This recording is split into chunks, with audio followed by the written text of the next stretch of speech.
Finally, cruisers received some much needed good news this week. One of the largest cruise ships to date completed its first cruise since the shutdown, and the first cruise from the United States just set sail. Still, there was some disappointing announcements too. Don't worry if you missed any of the updates, because we're here to help. I'm DB from EatSleepCruise.com, and here's the latest look at all the cruise news and updates from the past week. Given the CDC's no sail order, most large cruise ships are barred from sailing until at least September 30th. However, these guidelines do not apply to some of the small ship vessels like Uncruise Adventures. The small ship cruise line's 60-passenger Wilderness Adventurer has been given the green light to set sail from Juneau, Alaska. Known for its adventure-focused itineraries, the Wilderness Adventurer set sail Saturday on a 7-day cruise to Glacier Bay National Park, Tracy Arm Fjord, and Admiralty Island. Focused on outdoor activities, guests can set off on excursions in search of brown bears, whales, birdwatching, and more. With a variety of hikes, kayaking, and adventure activities, guests can enjoy the true Alaskan wilderness without the normal crowds of tourists. Uncruise is still taking every precaution possible when it comes to safety amidst this global pandemic. While passenger capacity on Wilderness Adventurer is 60 guests, the ship is sailing with only 38 guests. Further, guests are required to obtain a negative COVID-19 test within 3 days prior to the trip, and are required to wear masks when social distancing is not possible. This small ship cruise line has also ramped up cleaning and sanitation protocols. There will also be daily temperature checks, and has switched dining to all fully plated meals. In addition, Uncruise Adventures has added more shore excursion guides to allow for further social distancing. The cruise line hopes to operate its 22-passenger Safari Quest on the Columbia River starting in September. Empress of the Seas is presently Royal Caribbean's smallest ship.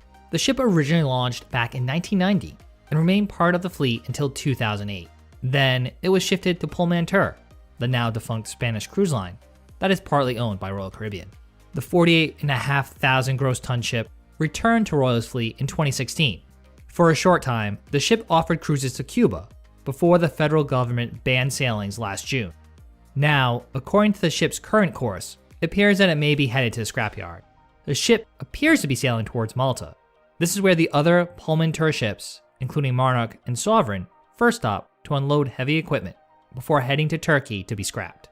Given the current trajectory, it appears Empress of the Seas might be on the same course.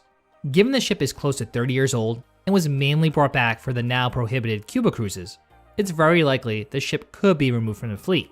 However, Royal Caribbean claims at the moment the ship is not being scrapped. Only time will tell what is really the future of Empress of the Seas. During our last update, we reported that Princess Cruises was delaying most cruises through December 15th of 2020. Well, this past week, Norwegian Cruise Line announced it was canceling more cruises as well. NCL cited the global health crisis as the main reason it was extending its pause on cruising through the end of October. It was just earlier this month that the cruise line announced it was canceling cruises through the end of September to be compliant with the CDC's no sail order. Those impacted by these new cruise cancellations will automatically receive a refund of their cruise fare in the form of a future cruise credit for 125% of the amount paid. The credit must be used 1 year from issue date for any Norwegian Cruise Line voyage embarking through 2022. Guests can receive a refund of all monies paid to the original form of payment by submitting a refund request form. The form will be live on NCL's website on August 3rd. However, cruisers wanting this option must submit the request by August 14th. Further, Norwegian Cruise Line updated its peace of mind policy. For all 2020 cruises, travelers can cancel up to 48 hours prior to their vacation start and receive a future cruise credit equal to 100% of all monies paid for the cruise. Also, Norwegian Cruise Line has changed the final payment date for active 2020 voyages to 60 days prior to sailing. For 2021 cruises through October of next year, travelers have the flexibility to cancel 15 days prior to the start of the vacation and still receive 100% future cruise credit. Currently, the company's typical final payment schedule for 2021 cruises remains the standard 120 days prior to the sailing. If you're like us, then you can't wait to get back on a cruise ship. Looks like we're not alone. In a recent study conducted by Cruisely, over 80% of past cruisers reported they would cruise again once voyages resume. Slightly more than 1 in 4 previous passengers indicated they would be ready to sail as soon as cruising resumes. About 30% of those polled said they would wait to cruise once there's a cure or a vaccine for COVID-19. Only 1% of the 1,500 participants in the survey indicated they would not cruise again. While an overwhelming majority are ready to cruise, these individuals were split on when they believe cruising will actually resume. Less than 10% of those who responded to the survey believe cruising will resume this October, when the CDC's no sail order is currently set to expire. While there was no consensus of when cruising would start again, 46% of participants believe cruising will resume in the first half of 2021. 45% of survey takers said they would be willing to wear a mask at times during a cruise once ships begin sailing. However, approximately 32% said they would not sail if a mask was required at times during the trip. Would you cruise again if you had to wear a mask? Let us know in the comment section below whether you'd be willing to wear a mask if it meant you could start cruising again soon. In more uplifting cruise news, the German cruise line TUI set sail on its first cruise since the pandemic. The mega ship Mein Schiff 2, which holds approximately 2,000 passengers, set sail on Friday, July 24th. Departing from Hamburg, the 3-day weekend cruise had no stops as it sailed on the North Sea towards Norway.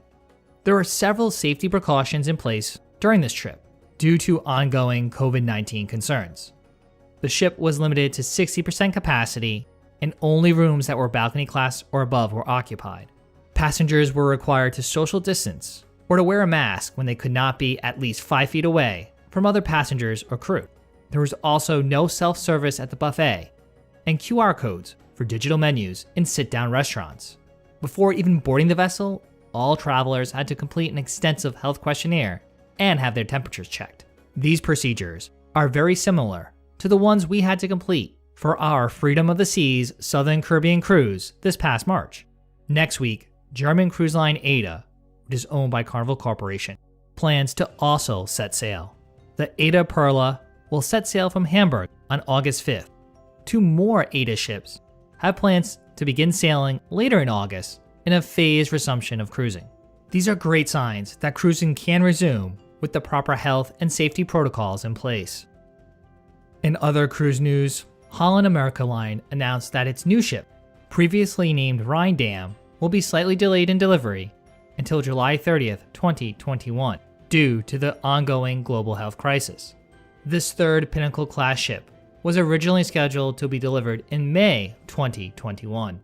The cruise line also announced that it will be changing the name of the ship to Rotterdam in honor of the recently sold ship.